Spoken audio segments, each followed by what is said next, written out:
In this video, we're going to work example problems from the Introduction to Integration section. So example problems from the opening section on integration. Now, again, remember in this opening section, the term integration was actually never mentioned in the entire calculus textbook. The term integration or integrate is not formally mentioned until the next section. Okay, so why then was this the opening section on integration? Well, because in this section, we addressed how to solve the area problem. And just like how the solution to the tangent problem was directly related to what the final definition of the derivative ended up being, we're going to see how it's the exact same idea for the area problem in relation to integration. And so all we did in this section was come up with a methodology and ultimately a definition for finding the area underneath any kind of curve, as long as the curve was continuous. So it's like you've got some continuous curve, and this curve doesn't have to be differentiable as long as it's continuous. Okay, and so this curve is defined by some coordinate system. So you have input x, output y. Now the curve is always positive. Since we're just thinking about areas, at least the curve is always positive for the interval under consideration. So here we're looking at the curve going from x is equal to a to x is equal to b. But the entire curve could, continue past this a to b interval, however. Okay, and so the idea is we're wanting to find the area of the region bounded below by the x-axis, on the sides by the vertical lines at x is equal to a and x is equal to b, and above by the main curve. This is f of x. Okay, and so if we're able to come up with a definition to determine the exact area of a region like this, then you can think about how this ultimately allows us to determine the area inside any kind of region whatsoever, as long as the boundaries of the region are continuous. Because, so like we could have a region like this, let's say, so we want to determine what's the area bound by this region. Well, you could break this up into sectors, right? Find this area based on, you've got like the function for this curve, and then it's bounded on the right by this line. So if this is the independent variable axis, it's bounded on the right by y is equal to 0, and just by the crossover point, the x-intercept on the left. Then you do the same process for this curve here. And then you can do the same process for this curve here. And then just add up the four areas.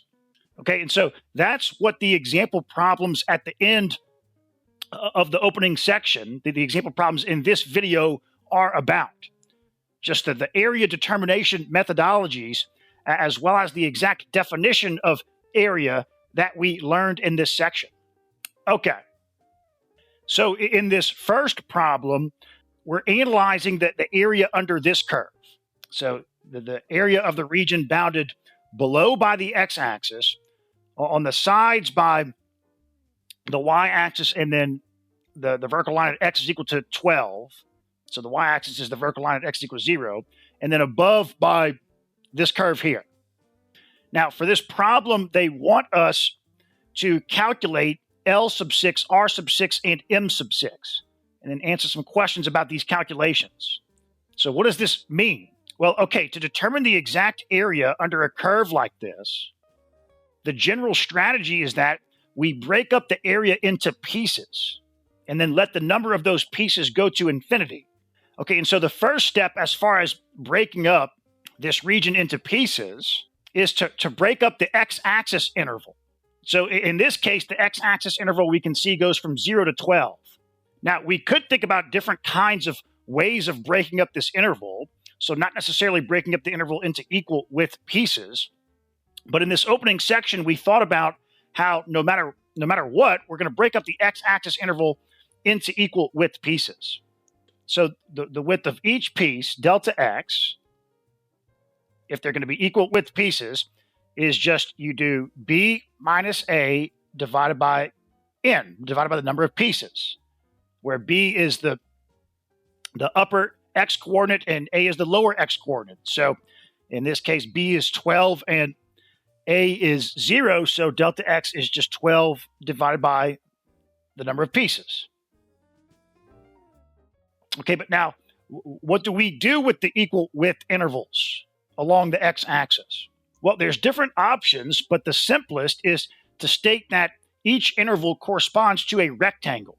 So where the base width of each rectangle is the delta x, and then the height of each rectangle is just the function evaluated at some x coordinate within the interval, or perhaps at one of the endpoints of the interval, the right or the left endpoint. Okay, and so that's what L sub n, R sub n, and M sub n are in reference to. These are in reference to, you're breaking up the region into n equal width rectangles, and then summing the areas of those rectangles to get an approximation for the area under the curve. However, this L, R, and M are designating exactly how the height of the rectangles are determined. With L sub n, the height of each rectangle is based on the function evaluated at the left endpoint of the interval.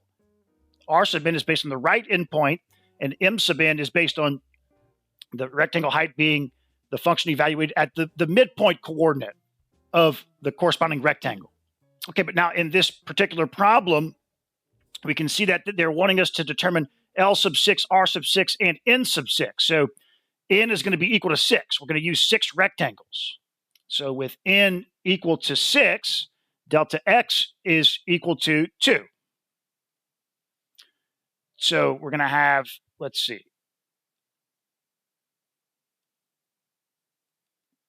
There's the endpoints of, you have 1, 2, 3, 4, 5, 6 rectangles.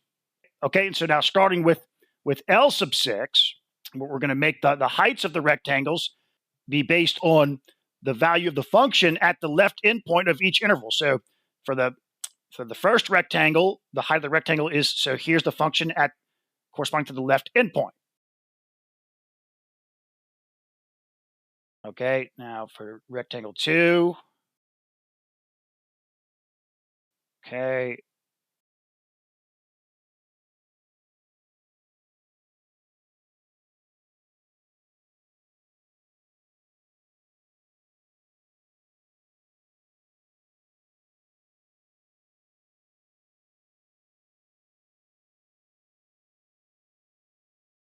All right, so there are the 6 left endpoint rectangles.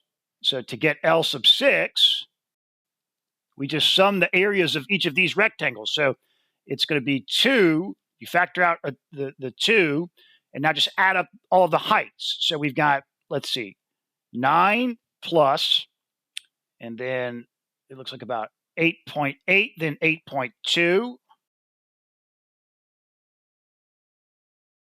and then 7.3, and 5.9, and then 4. Okay, so L sub 6 is, so okay, 9 plus 8.8.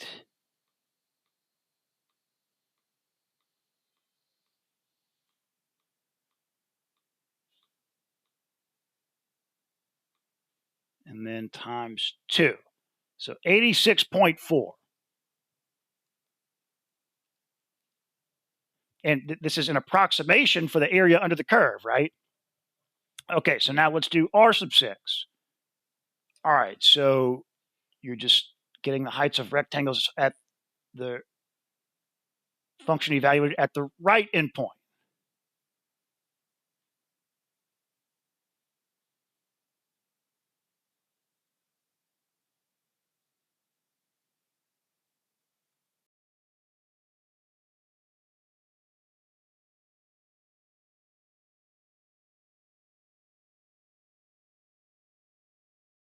Okay, so R sub 6 is equal to, should probably say approximately equal to since we're doing this graphically. So, okay, you factor out a 2. And okay, so it looks like you've got an 8.8, an 8.2, and a 7.4, and then 6, and then 4, and then 1. Okay. So 8.8 plus 8.2 plus 7.4 plus 6 plus 4 plus 1 times 2. So 70.8. Okay. Now, m sub 6, we've got, so, okay.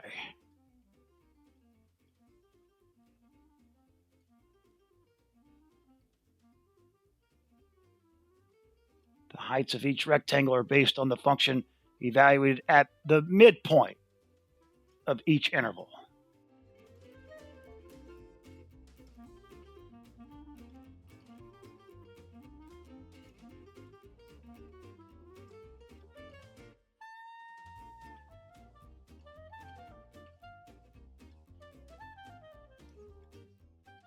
Okay, so 2 times, so pretty much 9, and then 8.6, and then 7.8, and then 6.6, 5.1, and 2.7.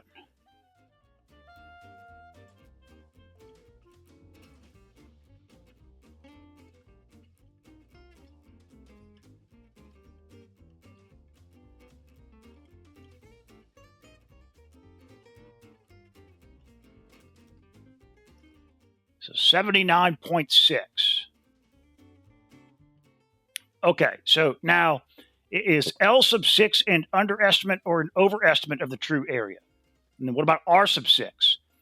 Well, so we can see that L sub 6 in this case is clearly an overestimate for the actual area. And R sub 6 was an underestimate. So the actual area is something between 70.8 and 86.4. So now, which of the numbers L sub 6, R sub 6, or M sub 6 gives the best estimate? Well, it's going to be M sub 6, right? M sub 6 is going to be in the middle, 79.6. So this would be the best estimate of the actual area in this case. And the reason for this is, well, I mean, it's intuitive, right? That the midpoint accounts for under and lower estimation errors with rectangles.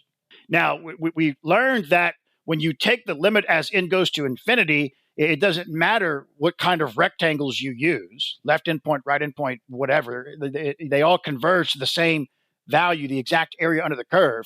But if you're doing any kind of estimation, like a numerical type of method, where you're mainly what that means is you're not going to be taking the limit as n goes to infinity. You'll be plugging in, maybe 1,000 for n.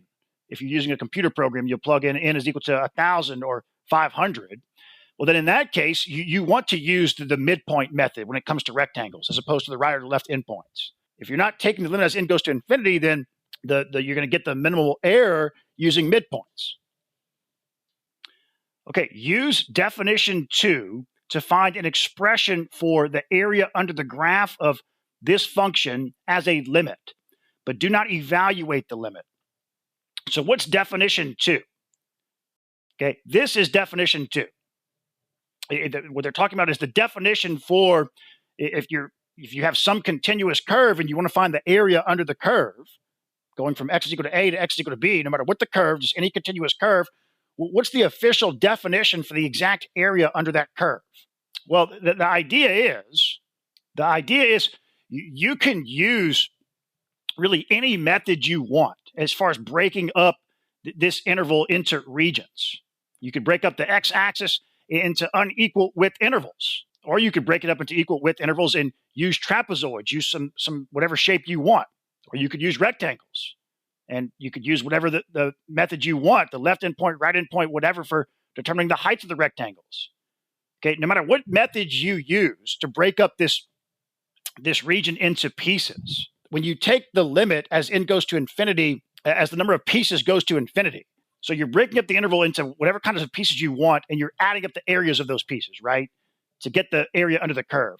Well, no matter what method, it's not even just rectangles, no matter what the method, no matter how you break up the x-axis, whatever, when you take the limit as n goes to infinity of the number of pieces, you let the number of pieces go to infinity, and you're summing the areas, every method is going to converge to the exact same area. All methods will converge to the exact same area under the curve, the area A.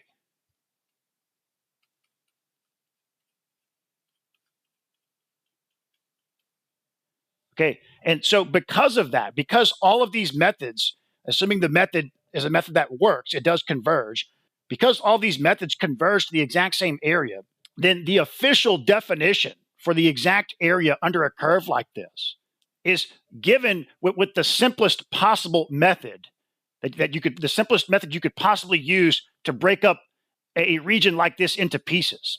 So the simplest possible method is, okay, you break up the x-axis into equal width intervals. Okay, then next, the pieces are going to be rectangles. Areas don't get any simpler than rectangles, right? I guess maybe squares, but you're going to have to use rectangles. Okay, but then the heights of the rectangles are going to be based on the function evaluated at the right endpoints. Because we saw in this opening section how this is the simplest algebraically, because you've got, so, okay, region 1, 2, 3, all the way to region N. So this is region 1, this is region 2. So I corresponds to the region, the strip. That's I. Okay, so now as far as the labeling for the endpoints, you've got this is x sub 0, and this is x sub n. And then this is x sub 1, then this is x sub 2. And you go all the way to x sub n minus 1, and then to x sub n. Well, for each interval, for the ith interval, the right endpoint index matches up with the interval number. So with right endpoints, x sub I, so for the ith interval, the right endpoint of the ith interval is just x sub I. It doesn't get any simpler than that. So the height of the rectangle, in terms of right endpoints, the height of the ith rectangle is f of x sub I. And you just multiply that by delta x. This is as simple as it gets.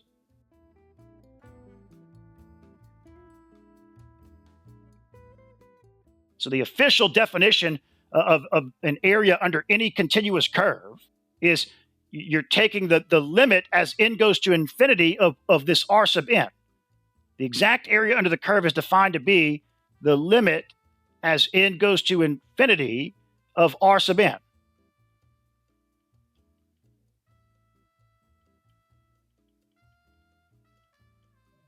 You see? And so that's again, that's why even though you can find the area under a curve, there's all kinds of different ways you could find the area under a curve. There's all kinds of different ways you could break up the area into pieces. And even with just rectangles, you could use midpoint, the midpoint method, the left endpoint method, or you could use you could evaluate the rectangles, the height of the rectangles at any x coordinate within each strip that you want. And once you take the limit as n goes to infinity, you're going to get the exact area. The official definition is given in terms of the absolute simplest possible way you could break up that area. That's with using equal width pieces, rectangles, and the height of the rectangles evaluated at the right endpoint. That's going to result in algebraically the simplest summation. Okay, and so now using this definition, then let's go ahead and write the expression for the exact area under this curve, going from x is equal to 1 to x is equal to 3. But we're just not going to evaluate the limit. So, okay, again, we've got the area bound by the x-axis below, on the sides by the vertical line at x is equal to 1, and the vertical line at x is equal to 3, and then above by this curve. So here's f of x.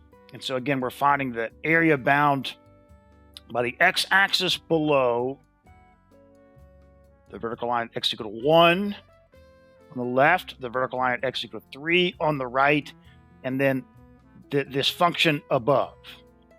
We're just going to find an expression for this exact area here.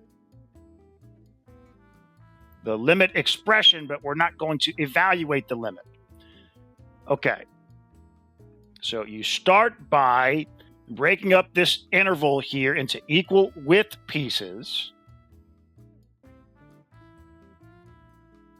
Okay. The width of these pieces, delta x, is equal to b minus a divided by the number of pieces. So in this case, b is 3 and a is 1. So 3 minus 1 is 2 divided by the number of pieces. Okay, now each piece is going to be a rectangle with the height of the rectangle being the function evaluated at the right endpoint of that piece. So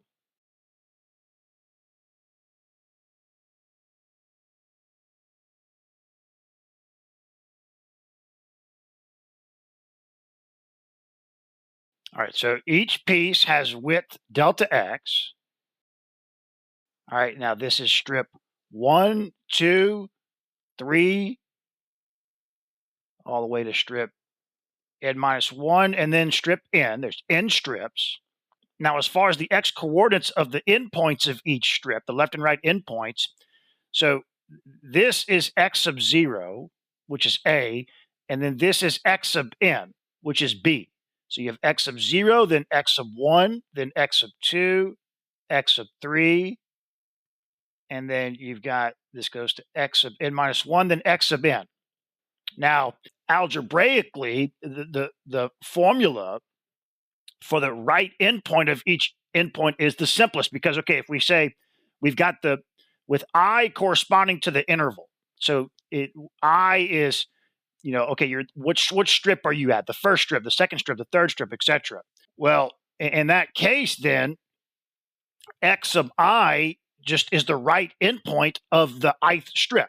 Whereas if you wanted the left endpoint of the ith strip, that would be x sub I minus 1. Because if you're at the fifth strip and you want the 3, 4, you want the left endpoint of the fifth strip, that's x sub 4, right? X sub 4 is the left endpoint of the fifth strip. But x sub 5 is the right endpoint of the fifth strip. So, okay, x sub I then is equal to what? Well, this is just x sub 0 and then plus delta x times whatever strip you're at, plus I times delta x. Because if you're at the third strip and you want the x coordinate of the right endpoint of the third strip, you just do a plus, and then you're going to go, it's 3 delta x's. So 3 times delta x. So in this case, a is 1, and then delta x is 2 over n. So 1 plus 2i over n is x sub I. Okay, so r sub n, the sum of the areas of n rectangles with equal width bases and heights based on the right endpoint, is equal to, you just sum from I is equal to 1 to n. And what are you summing? The areas of each of these rectangles. So that's going to be just a function evaluated at the right endpoint times delta x. Okay, so we've got that delta x is 2 divided by n. X sub I is 1 plus 2i divided by n. Okay, then r sub n is equal to, you sum from I is equal to 1 to n, f of x sub I times delta x. Okay, so now what is f of x sub I? Well, we just plug in this x sub I into the function. So f of 1 plus 2i divided by n is, so, okay, you've got 2 times 1 plus 2i divided by n all over 1 plus 2i divided by n squared plus 1. So let's see. Let's come off to the side and evaluate 1 plus 2i divided by n times 1 plus 2i divided by n. So you got 1 plus 2i divided by n plus 2i divided by n is 4i divided by n plus, and then 4i squared divided by n squared. And this is not an imaginary number. This is not, I squared is not -1. No, this is the index I. All right, so, but then now plus 1. If we want to add on, right, this is the entire denominator. So you've got 2 plus 4i divided by n plus 4i squared divided by n squared. Okay, so now in the numerator, you've got 2 plus 4i divided by n. Okay, and so I believe this is fully simplified. Let's see what the calculator does. So, okay, you've got 2 times I divided by n plus 1 times 2. Okay, now you've got 2 times I divided by n plus 1, and then you can square this, and then plus 1. 2i divided by n plus 1 squared plus 1. So, okay, if we take this and divide it by this, so yeah, here they just multiplied, they got rid of the denominator. So, yeah, I mean, if we multiply by 1 in the form of n squared over n squared, you get 2n squared plus 4in all over 2n squared plus 4in plus 4i squared. But now you can divide the numerator denominator by 2, so you get n squared plus 2in, and then n squared plus 2in plus 2i squared. And so, yeah, I mean, that you could, I guess, factor out an n from the numerator, and I guess that looks the cleanest. Right, that's exactly what they have here. So, okay, yeah, there is there's f of x of I. So what you've got is the sum from I is equal to 1 to n of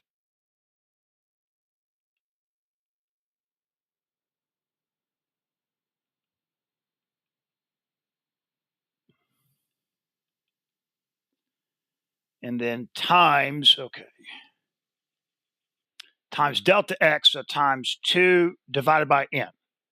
Now, since 2 divided by n, the delta x is not a function of I. So for every single ith interval, 2 divided by n doesn't change. Well, we can take 2 divided by n out of the summation. So you could say that r sub n is 2 over n, then the sum from I is equal to 1 to n of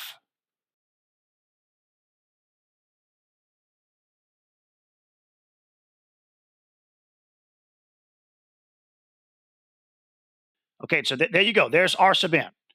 Now, the exact area of this region here is equal to, you just take the limit as n goes to infinity of this r sub n. So then we can't take the 2 over n out of the limit because the 2 over n is a function of n. It's just not a function of I, so we can take it out of the summation.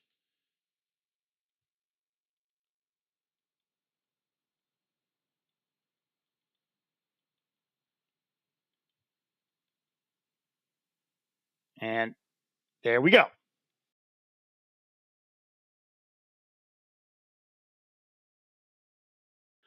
Okay, determine a region whose area is equal to the given limit. Do not evaluate the limit. All right, so here we're sort of going in reverse of what we just did. We've got a summation of n elements, and this is, you're taking the limit as n goes to infinity, as the number of elements goes to infinity.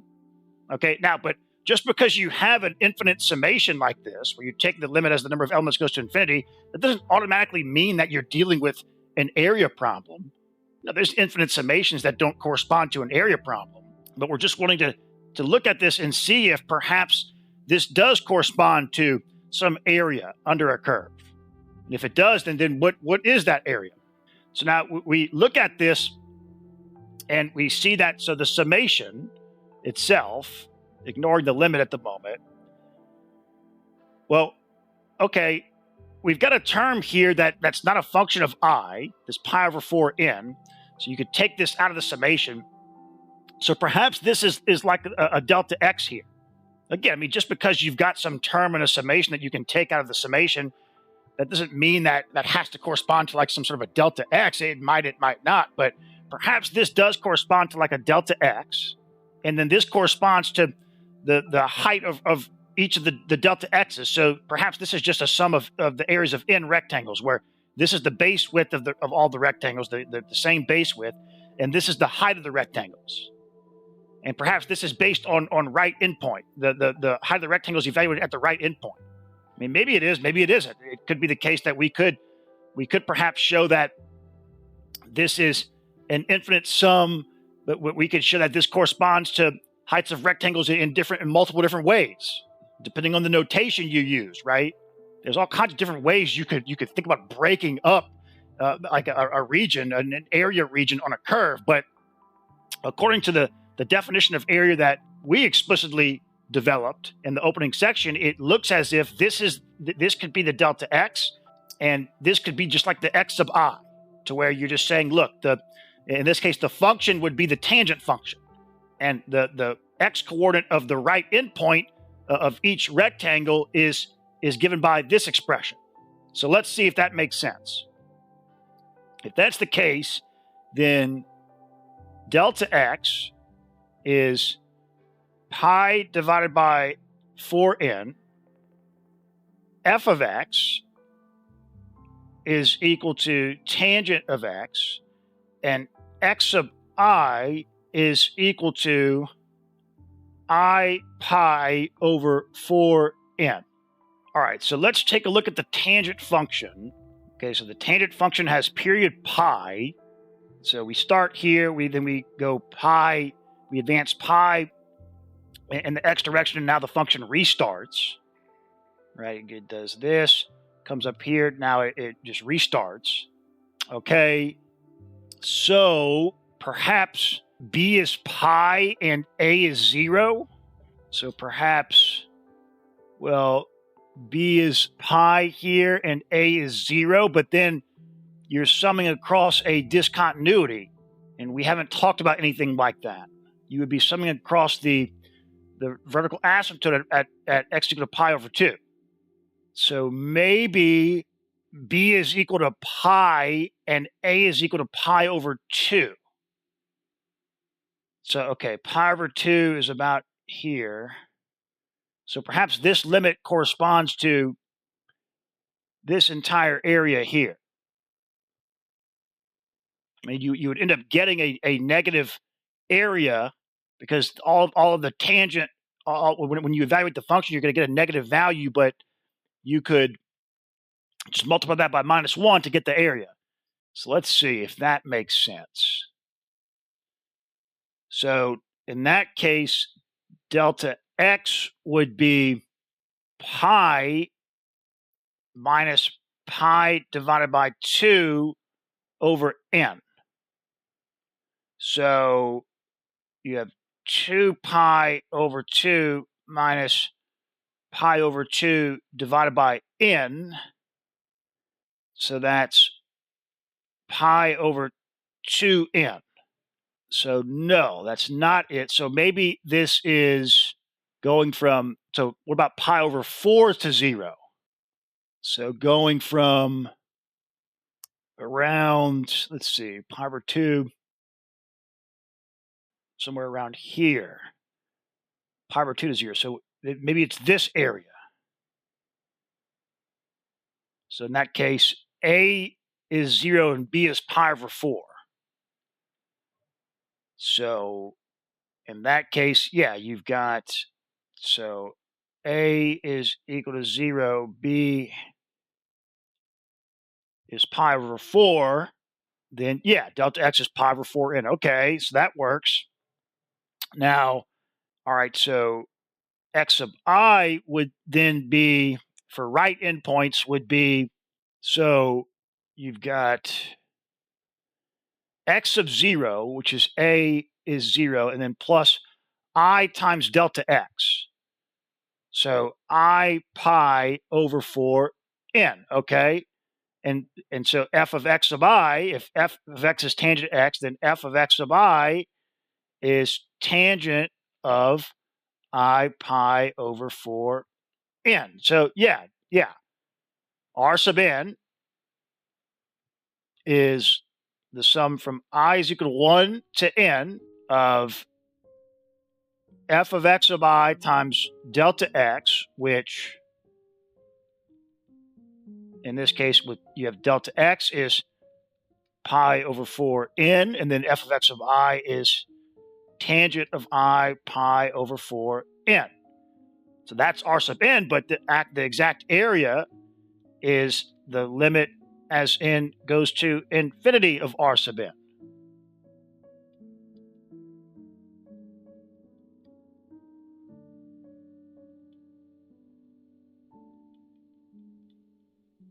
Which is exactly what this is equal to. So this is the area under the curve tangent of x, going from x is equal to 0 to x is equal to pi over 4.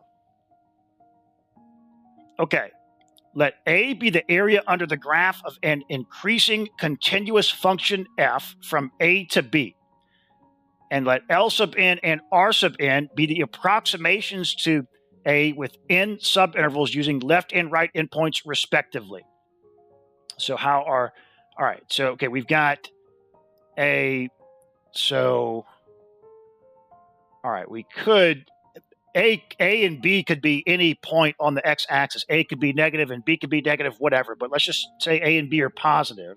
All right, now, but going from A to B, we've got an increasing function. It's a continuous function that's increasing. So something like this.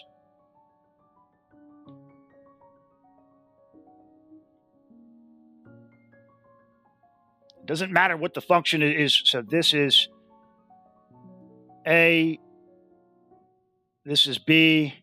It doesn't matter what the function is doing away from A and B.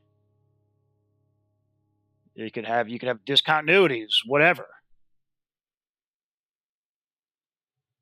But going from A to B, the function f of x is continuous and it's increasing. All right, so now the area of this region is A, the exact area of this region.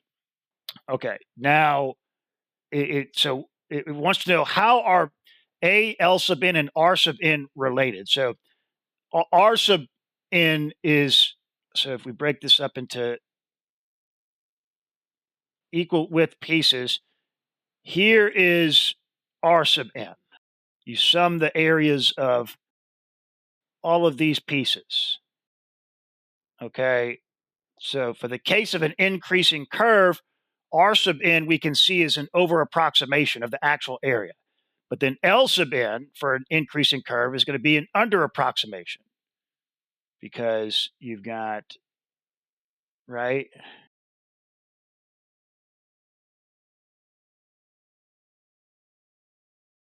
Right? L sub n is an under approximation. So the answer to this question is that the exact area under the curve is less than R sub n and greater than L sub n. Okay. Okay. Show that R sub n minus L sub n is equal to this expression here. Then draw a diagram to illustrate this equation by showing that the n rectangles representing R sub n minus L sub n can be reassembled to form a single rectangle whose area is the right side of the equation. Okay, so the delta x's here we know are equal to b minus a divided by n. All right. Now, so, okay, R sub n we know is, so you've got f of x sub 1 times delta x plus f of x sub 2 times delta x plus, and then all the way to then f of x sub n times delta x, which is f of b.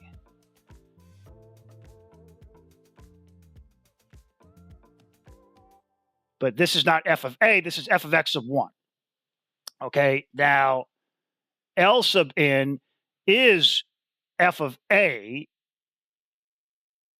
times delta x, and then plus f of x sub 1 times delta x, and then all the way to f of x sub n minus 1 times delta x.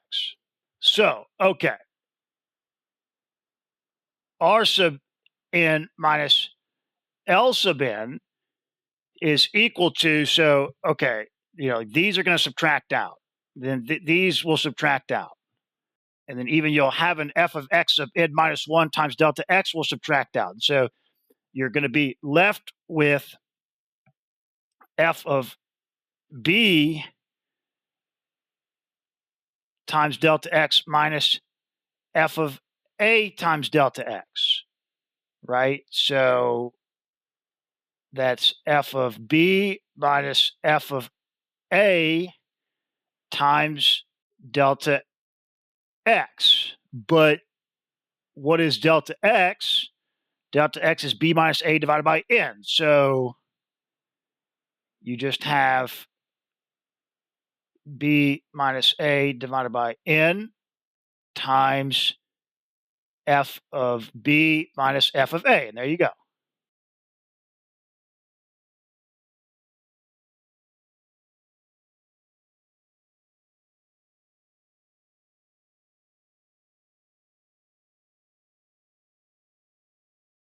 Okay, now let's see. If we do, let's say that, so here are the right endpoint rectangles.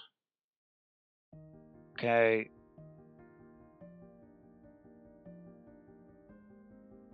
Now here are the left endpoint rectangles.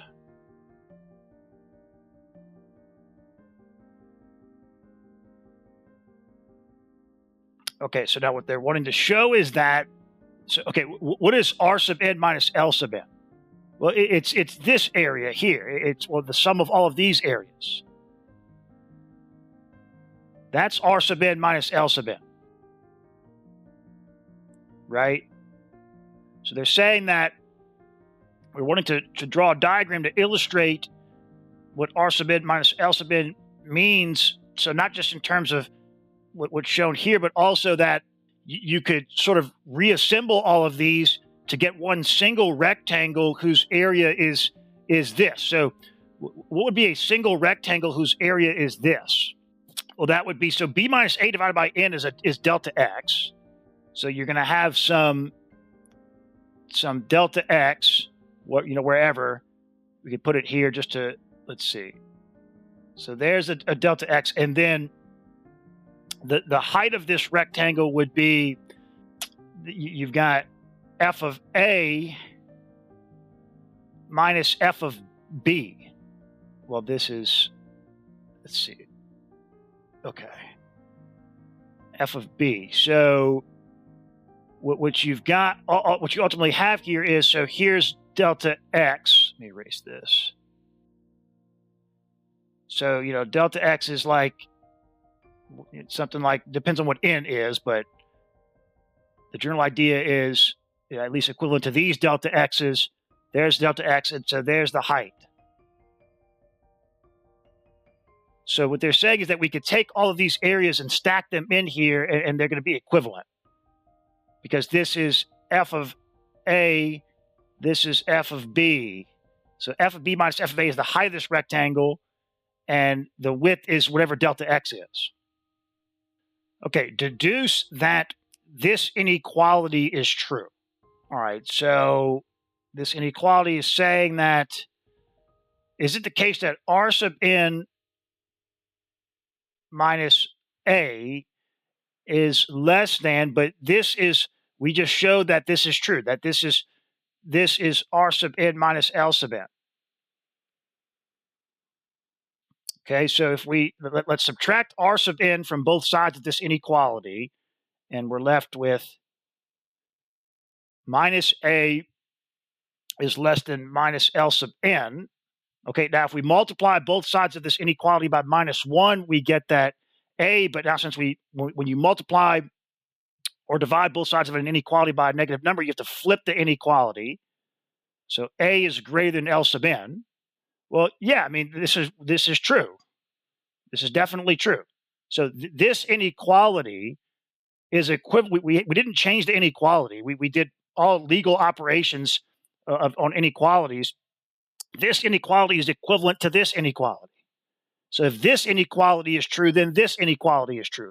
Well, yeah, we just showed this in part A. For this, since this curve is always increasing over this interval, then the left endpoint approximation is definitely going to be less than, unless n goes to infinity. Then if it's just L sub n, not as n goes to infinity, then L sub n is always going to be less than what A actually is. Right? Here's the red rectangles. These are the left endpoint rectangles. It's less than the actual area.